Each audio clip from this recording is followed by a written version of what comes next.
Good evening friends. हमने management का जो टॉपिक स्टार्ट किया हुआ है, जिसमें हमने मीनिंग, डेफिनेशन और फीचर्स ऑफ मैनेजमेंट पढ़ा था।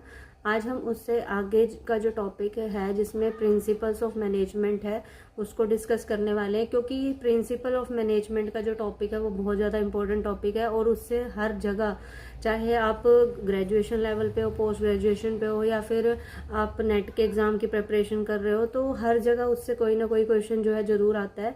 तो हम उसके बेसिक जो चीज़ें हैं उसे ज़्यादा इम्पोर्टेंस ना देके, बल्कि जो मेन इसका कंटेंट है, जो प्रिंसिपल्स हैं, उसके बारे में हम डिस्कस करने वाले हैं। ठीक है, तो जो बेसिक सी चीज़ें हैं वो तो आप कहीं से भी सीख सकते हैं, बट जो ज़रूरी चीज़ें हैं मेरा फोकस है उन पे। ठीक है, तो हम जो प्रिंसिपल्स ऑफ मैनेजमेंट है उसको डिस्कस करने वाले हैं। तो आइए हम देखते हैं। देखिए, आज जो हम डिस्कस कर रहे हैं वो है फंडामेंटल प्रिंसिपल्स ऑफ मैनेजमेंट। इसे स्टार्ट करने से पहले जो है, इससे रिलेटेड कुछ ज़रूरी चीज़ें हैं, जो ज़रूरी इन्फॉर्मेशन है वो आपको दे देती हूँ। कि जो फंडामेंटल जो प्रिंसिपल्स हैं मैनेजमेंट के, वो बहुत ज़्यादा, मतलब जो हमारे मैनेजमेंट के एक्सपर्ट्स रहे हैं उन लोगों ने बहुत ज़्यादा, मतलब ऑब्जर्व किया, बहुत ज़्यादा एक्सपेरिमेंट्स किए हैं, उसके बाद काफ़ी ज़्यादा प्रिंसिपल्स दिए हैं। लेकिन जो मेन जो 14 प्रिंसिपल्स हैं वो किसने दिए हैं? हेनरी फ्योल ने दिए हैं। ठीक है, आप इनका नाम याद रखिएगा कि जो 14 प्रिंसिपल्स हैं, जनरल जो फंडामेंटल प्रिंसिपल्स ऑफ मैनेजमेंट हैं, वो किसने दिए हैं? हेनरी फ्योल ने दिए हैं। हेनरी फ्योल को जो है फादर ऑफ मॉडर्न मैनेजमेंट भी कहा जाता है। ये क्वेश्चन बार बार एग्जाम्स में आता है कि who is the father of modern management. तो आप ध्यान रखेंगे कि हेनरी फ्योल को फादर ऑफ मॉडर्न मैनेजमेंट कहा जाता है। हेनरी फ्योल जो है वो फ्रांस से थे। ठीक है, हेनरी फ्योल कहाँ से थे? फ्रांस से थे, और वो एक इंडस्ट्रियलिस्ट थे। ठीक है, उन्होंने जो है इंडस्ट्री के अंदर रहकर ही ऑब्जर्व किया, और उसके बाद उन्होंने जो है 14 प्रिंसिपल्स ऑफ मैनेजमेंट दिए थे। तो आप क्या ध्यान रखेंगे कि फादर ऑफ मॉडर्न मैनेजमेंट कौन है? हेनरी फ्योल हैं। और हेनरी फ्योल कहाँ से थे? फ्रांस से थे, और एक इंडस्ट्रियलिस्ट थे। ठीक है, उसके बाद इन्होंने जो 14 प्रिंसिपल्स ऑफ मैनेजमेंट दिए हैं हेनरी फ्योल ने, उन्होंने अपनी बुक में उनका जो है जिक्र किया है। उनकी जो बुक है वो क्या है? General and industrial management. General and industrial management. ये जो पॉइंट्स हैं ये आपको याद करने हैं, और इनको याद करने का कोई ऐसा तो है नहीं कि आपको बोला जाए और आप रट्टा मार लें, बल्कि इसको, इन चीज़ों को जो है बार बार आप जो है रिवाइज करेंगे तो ये अपने आप आपको याद हो जाएंगी। ठीक है, तो फादर ऑफ मॉडर्न मैनेजमेंट कौन है? हेनरी फ्योल हैं, फ्रांस से थे और इंडस्ट्रियलिस्ट थे। उन्होंने अपनी book general and industrial management में जो है प्रिंसिपल्स ऑफ मैनेजमेंट दिए हैं। प्रिंसिपल्स कितने दिए हैं उन्होंने? 14 प्रिंसिपल्स ऑफ मैनेजमेंट उन्होंने दिए हैं। ठीक है, ये चीज़ ध्यान रखिएगा। और उन्होंने जो है प्रिंसिपल्स और एलिमेंट के बीच में जो डिफरेंस है वो भी बताया है कि जो प्रिंसिपल्स होते हैं ना, वो फंडामेंटल ट्रूथ और बेसिक ट्रूथ होते हैं। ये फंडामेंटल ट्रूथ और बेसिक ट्रूथ का मतलब क्या है कि कि जो प्रिंसिपल्स है ना वो हर सिचुएशन में अप्लाई हो जाते हैं। ठीक है, कोई भी प्रिंसिपल है जो इन्होंने फंडामेंटल प्रिंसिपल दिए हैं वो हर तरीके के बिजनेस में अप्लाई हो जाते हैं। उसके लिए ऐसा कोई नहीं कि एक ही बिजनेस में वो अप्लाई होंगे। तो बहुत ज़्यादा जो बेसिक चीज़ें हैं वही उन्होंने बताई हैं। और जो ये फंडामेंटल प्रिंसिपल्स होते हैं वो कोज और इफेक्ट रिलेशनशिप के बारे में बात करते हैं। कोज और इफेक्ट रिलेशनशिप का मतलब क्या होता है? कारण और परिणाम, यानी कि क्या कारण रहा, किस वजह से, मतलब क्या रीज़न रहे हैं और उसका क्या रिजल्ट निकलेगा। अगर हम कोई डिसीजन किसी तरीके से ले लें तो उसका क्या डिसीजन का रिजल्ट निकलेगा, वो ये प्रिंसिपल्स जो हैं वो बताते हैं। यानी कि जो ये फंडामेंटल प्रिंसिपल्स ऑफ मैनेजमेंट जो उन्होंने दिए हैं वो बेसिक गाइडलाइन का काम करते हैं एक मैनेजमेंट के लिए। कि मैनेजमेंट जो है ये डिसाइड करती है कि अगर हमने उन प्रिंसिपल्स को फॉलो किया है तो हमारे को पता है कि उसका रिजल्ट क्या आएगा। उन्हें ये चीज़ का जो है कोज और इफेक्ट रिलेशनशिप से पता चल जाती है। ठीक है, उसके बाद हमारे पास जो हेनरी फ्योल है, उन्होंने कहा कि जो मैनेजमेंट की जो प्रिंसिपल्स है ना उनकी जो लिस्ट है वो लंबी नहीं होनी चाहिए बहुत ज़्यादा। प्रिंसिपल्स ऐसे होने चाहिए जिसको प्रैक्टिकल अप्लाई भी किया जा सके। ऐसा ना हो कि बहुत ज़्यादा जो लंबे लंबे हमने जो है पूरी बुक्स छाप दी और उनको कोई यूज़ नहीं है। तो प्रिंसिपल्स की लिस्ट लंबी नहीं होनी चाहिए, बल्कि प्रिंसिपल्स जो है सजेस्टिव होने चाहिए, यानी कि उससे कोई ना कोई हमें सुझाव मिले। जब हम उसको यूज़ कर रहे हैं तो वो हमें कोई ना कोई सजेशन हमें दे, ताकि हम अपनी सिचुएशन के अकॉर्डिंग डिसीजन ले सकें उसके अकॉर्डिंग। ठीक है। और जो हमारे जो फंडामेंटल प्रिंसिपल्स हैं उसके लिए उन हेनरी फ्योल ने कहा कि वो रिजिड नहीं होने चाहिए, कि भाई उनमें कोई चेंज ही नहीं किया जा सकता, बल्कि ऐसे होने चाहिए जो कि फ्लेक्सिबल हों, जिसमें टाइम टू टाइम चेंजेस किए जा सके। जैसे जैसे सिचुएशंस आ रही हैं, जैसे जैसे और ऑब्जर्वेशंस हो रही हैं, नई नई चीज़ें आ रही हैं, उसके अकॉर्डिंग हमें भी टाइम के अकॉर्डिंग चेंज करना है। तो मैनेजमेंट के जो प्रिंसिपल्स हैं वो भी इतने फ्लेक्सिबल होने चाहिए कि उनमें चेंज किया जा सके। ठीक है। इसके नेक्स्ट अभी हम डायग्राम के थ्रू समझेंगे कि कौन कौन से प्रिंसिपल्स हैं हमारे मैनेजमेंट के, और उनको डिटेल में समझने की कोशिश करते हैं। आइए, तो फंडामेंटल प्रिंसिपल्स ऑफ मैनेजमेंट जो कि हेनरी फ्योल ने दिए हैं, उसमें हमारा जो फर्स्ट प्रिंसिपल है वो है डिवीज़न ऑफ वर्क। क्या है? Division of work. ये प्रिंसिपल क्या कहता है कि इसमें जो है काम जो है उसको पूरा का पूरा जो काम है उसको हमें क्या कर देना चाहिए, छोटे छोटे पार्ट्स में डिवाइड कर देना चाहिए। डिवीज़न ऑफ वर्क क्या कहता है कि आप जो होल वर्क है, यानी कि ये पूरा का पूरा जो काम है, इसको छोटे छोटे पार्ट्स में डिवाइड कर दीजिए। ठीक है। ऐसा नहीं हो सकता है किसी भी ऑर्गेनाइजेशन में कि एक ही पर्सन जो है इस पूरे के पूरे काम को संभाल सके, या फिर अकेला एक पर्सन जो है इस पूरे के पूरे काम में को करने में एक्सपर्ट होगा। नहीं, तो आपको क्या करना है, इस काम को जो है छोटे छोटे पार्ट्स में डिवाइड कर देना है, और हर जो पार्ट है ना वो उस पर्सन को देना है जो कि उसके कैपेबल हो। ठीक है, जो वो इस काम को कर सकता हो, और दूसरा उसका इंटरेस्ट भी उस चीज़ में होना चाहिए। अगर उसका इंटरेस्ट नहीं होगा, मान लीजिए आपने उसको वो वाला काम दे दिया जिसमें उसका इंटरेस्ट ही नहीं है, आपने एक जिस पर्सन को मशीन चलानी नहीं आती थी उसको मशीन चलाने के लिए काम दे दिया, अब उसको समझ ही नहीं है उस चीज़ की, तो वो उस काम को ख़राब और कर देगा अच्छा करने की जगह। उसका जो इंटरेस्ट था वो था मटेरियल को सप्लाई करने में, तो उसको वही काम दिया जाना चाहिए जिसमें वो एक्सपर्ट हो और जिसमें उसका इंटरेस्ट भी हो। तो पूरे के पूरे काम को हम क्या करेंगे, छोटे छोटे पार्ट्स में डिवाइड कर देंगे, और जो छोटे छोटे पार्ट्स हैं उनको हर बार एक वही पर्सन जो इस काम को कर रहा है उसको ही दिया जाएगा ना। तो वो क्या होगा, वो इस काम को मान लीजिए इस पर्सन को दिया गया, इस पूरे काम के इस पार्ट को इस एक ए पर्सन है उसको दे दिया गया, तो ये ए पर्सन जो है इस काम को क्या करेगा, रिपीट करता रहेगा, बार बार उसको यही काम करना पड़ेगा। तो ये क्या हो जाएगा, इसके अंदर स्पेशलाइजेशन इसके अंदर आ जाएगी। ठीक है। अब इस पर्सन को इस पर्सन को ही जो है बार बार ये काम सौंपने के कारण वो क्या हो जाएगा, इसके अंदर स्पेशलाइजेशन आ जाएगी। तो एक ऑर्गेनाइजेशन को स्पेशलाइजेशन के बेनिफिट्स जो है वो डिवीज़न ऑफ वर्क से मिल सकते हैं, क्योंकि कोई भी एक अकेला पर्सन जो है कोई भी इतना कैपेबल नहीं होता है कि उसमें सारे की सारी एबिलिटीज़ हों, क्वालिटीज़ हों और वो उस काम को अच्छे से कर ले, ऐसा नहीं होता है। तो डिवीज़न ऑफ वर्क जो है एक ऑर्गेनाइजेशन की सक्सेस के लिए बहुत ज़रूरी है, और एक ये फंडामेंटल जो है वो प्रिंसिपल का काम करता है। ठीक है। मान लीजिए आपको फर्नीचर बनाना है, और फर्नीचर का आपको 100 लेक्चर स्टैंड बनाने का जो है ऑर्डर मिल गया, तो आपके पास जितने भी वर्कर काम कर रहे हैं उसमें से कुछ होंगे जो कि उस फर्नीचर के, मान लीजिए चेयर बनाने, तो चेयर की जो टांगे बननी है वो बनाने में एक्सपर्ट होंगे, कोई लकड़ी काटने में एक्सपर्ट होगा, कोई पॉलिशिंग में होगा, कोई उनका जोड़ने में होगा। तो वो सारे जो है अलग अलग तरीके से काम कर सकते हैं, तो उनको उसके इंटरेस्ट के अकॉर्डिंग ही काम देना चाहिए। ऐसा नहीं होना चाहिए कि हमने प्रेशराइज कर दिया कि भाई तूने ही चेयर बनानी है, तो वो उतना ही काम लेट होगा और उतना ही ख़राब भी होने के उसके चांसेस होते हैं। तो हमें जो है डिवीज़न ऑफ वर्क करके चलना चाहिए, पूरे के पूरे काम को जो हमें छोटे छोटे पार्ट्स में डिवाइड कर देना चाहिए। ठीक है। उसके बाद जो नेक्स्ट हमारा प्रिंसिपल आता है वो क्या आता है, नेक्स्ट हमारे पास प्रिंसिपल है authority and responsibility. Authority and responsibility. Authority and responsibility जो प्रिंसिपल है, अथॉरिटी एंड रिस्पॉन्सिबिलिटी प्रिंसिपल क्या कहता है कि अगर किसी पर्सन को आपने काम दिया, पहले वाले प्रिंसिपल में तो हमने काम को बांट दिया, ठीक है, अब ये कह रहा है कि अगर आप उस पर्सन को, जो ए पर्सन था, इसको अगर आप रिस्पॉन्सिबिलिटी दे रहे हो ना ये वाला काम करने की, जो हमने ये वाला पोर्शन इसको काम करने के लिए दिया था, तो अगर रिस्पॉन्सिबिलिटी दे रहे हो ना तो उसके इक्वल ही उसको अथॉरिटी भी दो। ठीक है। ऐसा ना हो कि आपने काम तो सौंप दिया और काम से रिलेटेड डिसीजन लेने का उसको अधिकार ही नहीं दिया, वो कैसे डिसीजन लेगा? वो अगर उसको आप उस चीज़ के लिए रिस्पॉन्सिबल ठहराना चाहते हो ना कि हाँ भाई ये काम तू नहीं करना है और ख़राब हुआ तो तू ही रिस्पॉन्सिबल है, अच्छा हुआ तू ही रिस्पॉन्सिबल है, तो उसको रिस्पॉन्सिबल ठहराने के लिए उसको इक्वल जो है अथॉरिटी भी दी जानी चाहिए। अगर किसी पर्सन को अथॉरिटी नहीं दी जाती है तो हम उस पर्सन को उस काम के लिए रिस्पॉन्सिबल भी नहीं ठहरा सकते हैं। तो अथॉरिटी और रिस्पॉन्सिबिलिटी जो है साथ साथ चलनी चाहिए, इनमें जो है कोई भी भेदभाव नहीं होना चाहिए। अगर अथॉरिटी दे दी रिस्पॉन्सिबिलिटी नहीं दी तो भी खराब है, रिस्पॉन्सिबिलिटी दे दी और अथॉरिटी भी दे दी तो दोनों चीज़ जो है इक्वल होगी तो सबसे बढ़िया जो है वही सिचुएशन होती है। तो आपको क्या करना है, अथॉरिटी इक्वल्स टू रिस्पॉन्सिबिलिटी का कंसेप्ट जो है अपने माइंड में लेके चलना है, जो कि सेकंड प्रिंसिपल ऑफ मैनेजमेंट है। नेक्स्ट हमारे पास जो थर्ड प्रिंसिपल आता है वो है डिसिप्लिन।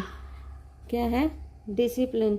अब डिसिप्लिन तो जो है वो एक बेसिक सी चीज़ है, ठीक है। डिसिप्लिन क्या है? एक बेसिक चीज़ है जो कि हर जगह ही होनी चाहिए। ऐसा तो है नहीं कि सिर्फ बिजनेस करना है तो ही हमें क्या है जो है डिसिप्लिन की ज़रूरत होगी, हमें हर जगह डिसिप्लिन की ज़रूरत होती है। तो डिसिप्लिन का मतलब क्या होता है कि जो भी आपको ऑर्डर्स दिए गए हैं, ठीक है, जो भी आपको ऑर्डर दिए गए हैं, जो भी आपको रिस्पॉन्सिबिलिटी अथॉरिटी दी गई है, आप उन चीज़ों की क्या करें, रिस्पेक्ट करें, ठीक है। आपको रिस्पॉन्सिबिलिटी दी गई है तो आपको उसकी क्या करनी चाहिए, रिस्पेक्ट करनी चाहिए। और साथ ही साथ जो है आपको एक ऑर्गेनाइजेशन के अंदर एक इस तरीके का सिस्टम बनाना चाहिए कि सबको जो सब है जो काम कर रहे हैं उनको ये पता हो कि भाई काम अच्छा नहीं हुआ तो उसके लिए आपको जो है पनिशमेंट भी मिल सकती है, और जो अगर अच्छा होता है तो उसके लिए रिवॉर्ड भी आपको मिल सकता है, ठीक है। तो जो भी काम है उसको करने के लिए एक प्रॉपर डिसिप्लिन का सिस्टम आपके ऑर्गेनाइजेशन के अंदर होना चाहिए और सभी को ओबीडियंटली तरीके से काम करना चाहिए, रिस्पेक्टफुली काम करना चाहिए और अपने जो रूल्स रेगुलेशंस हैं उनको फॉलो करते हुए ही आगे बढ़ना चाहिए। नेक्स्ट जो हमारे पास प्रिंसिपल है वो क्या है, यूनिटी ऑफ कमांड। क्या है? Unity of command. Unity of command. Unity का मतलब क्या होता है, एकता, यानी कि आपके पास जो कमांड्स आ रही है ना वो एक ही आनी चाहिए। एक ही कमांड आने का क्या मतलब है कि एक टाइम पे आपको जो कमांड देने वाला पर्सन है वो एक ही होना चाहिए, ठीक है। मान लीजिए ये एक पर्सन है, इसके नीचे एम पर्सन है, इसके नीचे जो है 3 लोग काम कर रहे हैं, ठीक है। S1 सुबॉर्डिनेट काम कर रहा है, S2 कर रहा है, S3 सुबॉर्डिनेट इसके अंदर जो है वो काम कर रहा है, ये एक मैनेजर है, ठीक है। अब ये जो पर्सन है ना, अब ये जो सुबॉर्डिनेट है इसको किससे कमांड मिल रही है, M1 से मिल रही है, एक ही पर्सन से मिल रही है, तो ये अच्छे से काम कर लेगा। S2 को भी एक ही से मिल रही है, ये भी अच्छे से काम कर लेगा। S3 को भी एक ही पर्सन से मिल रही है कमांड, तो ये भी अच्छे से काम कर लेगा। लेकिन अगर हम यही सिचुएशन को थोड़ा सा चेंज कर लें कि मैनेजर्स जो है M1 और M2 हैं, ठीक है, और इनके अंडर जो काम कर रहे हैं वो यही 3 लोग काम कर रहे हैं, S1 S2 और S3, ठीक है। अब क्या होगा कि ये जो मैनेजर है ये भी इसको कमांड कर रहा है और ये भी इसको कमांड कर रहा है। M1 इसको भी कमांड कर रहा है और M2 से भी कमांड हो रही है, M1 इसको भी कमांड कर रहा है और M2 इसको भी कर रहा है। तो यहाँ पे जो सिचुएशन क्रिएट होगी ना वो क्या होगी, मैस क्रिएट हो जाएगा, ठीक है। ये हमारा यहाँ पे नहीं होना चाहिए, क्योंकि S1 को यही नहीं पता चलेगा कि मुझे पहले इसकी कमांड को फॉलो करना है कि इसकी कमांड को फॉलो करना है। अब वो ये डिसीजन ही नहीं ले पाएगा, और ये दोनों भी जो मैनेजर्स हैं ये भी ये चाहेंगे कि हमारी कमांड को पहले फुलफिल किया जाए, ठीक है, हमारी कमांड पे जल्दी काम हो, ये इनके आपस में झगड़े हो जाएंगे। तो ये यूनिटी ऑफ कमांड का जो कंसेप्ट है, जो प्रिंसिपल है, वो कहता है कि एक टाइम पे हमें एक ही पर्सन से कमांड होनी चाहिए, तभी हमारे माइंड में क्लैरिटी होगी कि हमें करना क्या है इस टाइम पे, और तभी हम अच्छे से काम को कर पाएंगे। तो हमें जो है इसको फॉलो करना है, इसको फॉलो हमें नहीं करना है, ठीक है। यूनिटी ऑफ कमांड क्या कहती है कि एक टाइम पे आपके पास कमांड देने वाला एक ही पर्सन होना चाहिए, ठीक है। नेक्स्ट हमारा जो प्रिंसिपल है, फिफ्थ प्रिंसिपल ऑफ मैनेजमेंट, वो है यूनिटी ऑफ डायरेक्शन। अभी हमने जो पढ़ा था वो था यूनिटी ऑफ कमांड, यानी कि एक पर्सन ही कमांड दे एक टाइम पे, बहुत ज़्यादा पर्सन्स जो है वो हमारे सुपीरियर ना हो, क्योंकि अगर हमें बहुत सारे लोग एक साथ कमांड करेंगे तो हम कंफ्यूज रहेंगे। तो नेक्स्ट जो है हमारा वो है unity of direction. Unity of direction क्या कहते हैं कि हमें एक ही डायरेक्शन में आगे बढ़ना है, यानी कि जो हमारा ऑब्जेक्टिव है वो सबके लिए एक ही होना चाहिए। ऐसा ना हो कि कुछ लोग दूसरे ऑब्जेक्टिव की तरफ जा रहे हैं और कोई दूसरे ऑब्जेक्टिव की तरफ जा रहा है, नहीं, बल्कि हमारी जो है डायरेक्शन जो है वो एक ही होनी चाहिए। और जो एक जैसे काम है ना, एक जैसे काम हो रहे हैं, यानी कि एक जो ग्रुप ऑफ वर्क है उसका, ये ग्रुप ऑफ वर्क है जो सिमिलर ग्रुप ऑफ वर्क है उसका वन हेड होना चाहिए, एक ही हेड होना चाहिए, ठीक है। और एक ही प्लान ऑफ एक्शन होना चाहिए। प्लान ऑफ एक्शन कितने होने चाहिए, ये भी हमारे पास वन हेड होना चाहिए और one he plan of action होना चाहिए। ऐसा ना हो कि बहुत सारे हेड बना दिए जाएं एक जैसी एक्टिविटीज़ के, यानी कि मान लो आप परचेज डिपार्टमेंट बना रहे हो तो परचेज से रिलेटेड जितनी भी एक्टिविटी हो रही है उनका एक ही हेड होना चाहिए, और वो जो परचेज से रिलेटेड काम है ना वो उन्हीं डायरेक्शन की ओर वो बढ़े, ताकि, और जो मेन जो हमारी डायरेक्शन होनी चाहिए वो क्या होना चाहिए, हमारी जो ऑर्गेनाइजेशन के ऑब्जेक्टिव हैं हम उन्हीं को अचीव करने के लिए और चल रहे हो, ना कि अपनी अलग अलग डायरेक्शंस के अंदर हम जो है कभी इधर भाग रहे हैं कभी उधर भाग रहे हैं। ये हमें नहीं करना है, ठीक है, ये हमें नहीं करना है। हमें क्या करना है, एक ही डायरेक्शन को फॉलो करना है, और जो एक जैसे ऑब्जेक्टिव वाले एक्टिविटीज़ हैं उनका कंट्रोल भी एक ही हेड के अंदर, एक ही पर्सन के अंडर होना चाहिए। तो यूनिटी ऑफ कमांड और यूनिटी ऑफ डायरेक्शन क्या कहते हैं कि यूनिटी ऑफ कमांड तो कहता है कि हमें एक टाइम पे एक ही हेड होना चाहिए, और यूनिटी एक टाइम पे मतलब एक ही जो सुपीरियर है, और सुपीरियर जो है उससे हमें क्या होना चाहिए, कमांड्स मिलनी चाहिए ताकि हमें कन्फ्यूजन ना रहे। यूनिटी ऑफ डायरेक्शन क्या कहता है कि हमारा जो डायरेक्शन है किस ओर हमें आगे बढ़ना है वो एक ही डायरेक्शन होनी चाहिए, सब उसी ओर आगे बढ़ने चाहिए। ऐसा ना हो कि सबकी हर डिपार्टमेंट जो है वो अपने अलग अलग ऑब्जेक्टिव्स को लेके चल रहा है, तो हमारे यहाँ पे जो है क्लैश हो जाएगा ऑब्जेक्टिव को, और हम अपनी जो मेन जो ऑब्जेक्टिव है उसे अचीव नहीं कर पाएंगे। बल्कि हमें ध्यान रखना चाहिए कि हमारे ऑर्गेनाइजेशन का जो मेन गोल है हमारा डायरेक्शन जो है उसकी तरफ ही होना चाहिए, ठीक है। नेक्स्ट जो हमारे पास आता है वो, नेक्स्ट जो हमारे पास प्रिंसिपल आता है वो है subordination of individual interest. Subordination of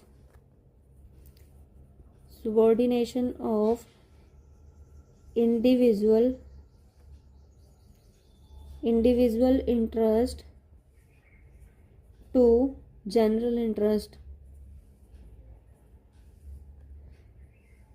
सुबॉर्डिनेशन of individual interest to general interest, ठीक है। इसमें ये प्रिंसिपल क्या कहता है कि आप सुबॉर्डिनेट कर दो, यानी कि जो है उसको कम कर दो, किसको, इंडिविजुअल इंटरेस्ट जो है आपका, इंडिविजुअल इंटरेस्ट को आप दूसरे नंबर पे कर दो और जो जनरल इंटरेस्ट है उसको पहले नंबर पे रखना है। आइए इसको हम एक एग्जांपल से समझने की कोशिश करते हैं। मान लीजिए एक पर्सन जो है उसको, एक ऑर्गेनाइजेशन में जो पर्सन काम कर रहा है उसको अगर कोई डिसीजन लेना है, उसने मान लीजिए उसको एक डिसीजन लेना था, और उस डिसीजन को लेने से उसको अपना तो नुकसान हो रहा है लेकिन जो होल ऑर्गेनाइजेशन है उसको बेनिफिट हो रहा है। तो ये प्रिंसिपल ये कहता है कि जो भाई ऑर्गेनाइजेशन को फ़ायदा हो रहा है ना, तो ये वाला डिसीजन को उसको मान लेना चाहिए, और अपना जो इंटरेस्ट, अपना नुकसान हो रहा है वो जो है उसको सहन कर सकता है, क्योंकि पूरी ऑर्गेनाइजेशन के लिए वो काम कर रहा है, तो ऑर्गेनाइजेशन का बेनिफिट देखना सबसे पहले ज़रूरी है। यहीं पे एक जो है एक और सिचुएशन इसके सामने हो सकती है कि उसको खुद का प्रॉफिट हो रहा और ऑर्गेनाइजेशन को क्या है उससे पूरा का पूरा जो है नुकसान हो रहा, तो उसको ये वाली सिचुएशन भी नहीं करनी चाहिए। उसको अपने ऑब्जेक्टिव्स को, अपने आप को जो है दूसरे नंबर पे रख के एक ऑर्गेनाइजेशन में जिससे सबको फायदा हो रहा है सिर्फ वही डिसीजन लेना चाहिए। ये डिसीजन जो है जिससे ऑर्गेनाइजेशन को नुकसान हो रहा है वो उसको डिसीजन नहीं लेना चाहिए। तो सुबॉर्डिनेट कर देना चाहिए किसको, इंडिविजुअल इंटरेस्ट को to the general interest. Next जो हमारे पास प्रिंसिपल आता है वो क्या कहता है, रेम्यूनरेशन टू एम्प्लॉयज।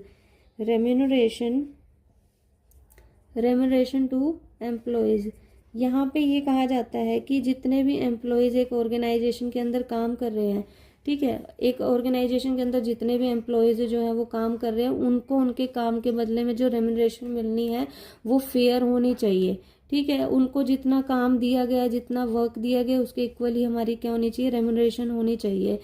अगर दोनों चीज़ इक्वल होंगी ठीक है, दोनों पार्टीज जो काम ले रही है और जो काम करवा रही है और काम कर रही है, अगर वो इस चीज़ से सेटिस्फाइड होंगी कि हाँ हमारे काम के अकॉर्डिंग हमें रेम्यूनरेशन मिल रही है, तो वो बहुत अच्छे से काम करेंगे। अगर ऐसा नहीं होता है तो वो क्या करेंगे, उनको काम वो सेटिस्फाइड फील नहीं करेंगे और वो अपने काम में जो है उतने मन से काम नहीं करेंगे और बहुत अच्छा काम नहीं हो पाएगा। ठीक है, तो ये जो रेम्यूनरेशन है वो फेयर होनी चाहिए और किसी के साथ भी जो है इस चीज़ में भेदभाव नहीं किया जाना चाहिए। ठीक है, ये हमारे जो 7 प्रिंसिपल्स ऑफ मैनेजमेंट अभी कंप्लीट हुए हैं। जो नेक्स्ट हमारे 7 प्रिंसिपल्स हैं उनको हम नेक्स्ट क्लास में डिस्कस करेंगे। अभी मैं आपको जो है शॉर्ट में बता देती हूँ कि आज हमने क्या क्या प्रिंसिपल्स पढ़ लिए हैं। सबसे पहले हमने पढ़ा डिवीजन ऑफ वर्क, यानी कि पूरे के पूरे काम को हमें छोटे छोटे पार्ट्स में बांट लेना चाहिए और जिसका इंटरेस्ट हो, जो उस चीज़ के कैपेबल है, उसको देना चाहिए, जिससे स्पेशलाइजेशन के बेनिफिट मिलते हैं। अथॉरिटी एंड रिस्पॉन्सिबिलिटी प्रिंसिपल कहता है कि अथॉरिटी और रिस्पॉन्सिबिलिटी जो इक्वल होनी चाहिए, जितनी आप रिस्पॉन्सिबिलिटी किसी को दे रहे हो तभी उतनी ही अथॉरिटी भी दी जानी चाहिए, ताकि जो है वो बैलेंस बना रहे। और नेक्स्ट हमारा जो प्रिंसिपल था वो कहता है कि डिसिप्लिन होना चाहिए, यानी कि ये चेक करना चाहिए कि क्या सभी रूल्स रेगुलेशंस को फॉलो कर रहे हैं नहीं, सब अपने पूरी मेहनत से काम कर रहे हैं नहीं। अगर कोई नहीं कर रहा तो उसको पनिशमेंट और रिवॉर्ड का जो कंसेप्ट है हमारी ऑर्गेनाइजेशन में वो भी हमें लेके चलना चाहिए। यूनिटी ऑफ कमांड क्या कहती है, यूनिटी ऑफ कमांड कहती है कि जो भी हमें एक टाइम पे जो भी हमें कमांड मिल रही है वो एक ही पर्सन से मिलनी चाहिए, ना कि मल्टीपल पर्सन से। अगर मल्टीपल पर्सन से मिलेगी तो हमें क्या होगी, कन्फ्यूजन रहेगी। ठीक है, यूनिटी ऑफ नेक्स्ट जो हमने पढ़ा वो पढ़ा हमने unity of direction. Unity of direction क्या कहता है कि हमें जो है हमारी डायरेक्शन एक ही होनी चाहिए, हमारी जो सिमिलर एक्टिविटीज़ हैं वो एक ही दिशा में काम करनी चाहिए, उनका एक ही हेड होना चाहिए, एक ही प्लान ऑफ एक्शन होना चाहिए। हमें जो है हमारी ऑर्गेनाइजेशन के मेन गोल को ही डायरेक्शन मार के उसी की तरफ हमें सभी डिपार्टमेंट्स को चलना चाहिए, अलग अलग दिशा में हमें नहीं बढ़ना चाहिए। Subordination of individual interest to general interest क्या कहता है कि जिस डिसीजन से पूरी ऑर्गेनाइजेशन को फायदा हो रहा है वो डिसीजन लिया जाना चाहिए, ना कि एक इंडिविजुअल पर्सन के इंटरेस्ट को जो है उसमें ध्यान रखा जाना चाहिए। और नेक्स्ट जो हमने पढ़ा रेम्यूनरेशन टू एम्प्लॉयज, उसमें क्या कहा जाता है कि जो वर्क है उसके अकॉर्डिंग ही जो है रेम्यूनरेशन होनी चाहिए, ना कि कम ना कि ज़्यादा। अगर कम ज़्यादा होगी तो वो अच्छे से काम नहीं करेंगे और इसका जो है ऑर्गेनाइजेशन का नुकसान उठाना पड़ता है। तो ये हमारे जो है 7 प्रिंसिपल्स कंप्लीट हो गए हैं। नेक्स्ट क्लास में हम जो है बाकी के जो 7 प्रिंसिपल्स बच गए हैं उनको डिस्कस करेंगे। आप इन्हें जो है अच्छे से कर लीजिए कंप्लीट। ठीक है, तो अब जो नेक्स्ट जो 7 प्रिंसिपल्स बच गए हैं उनको हम नेक्स्ट क्लास में कंप्लीट कर देंगे। ठीक है, ओके बाय, थैंक यू।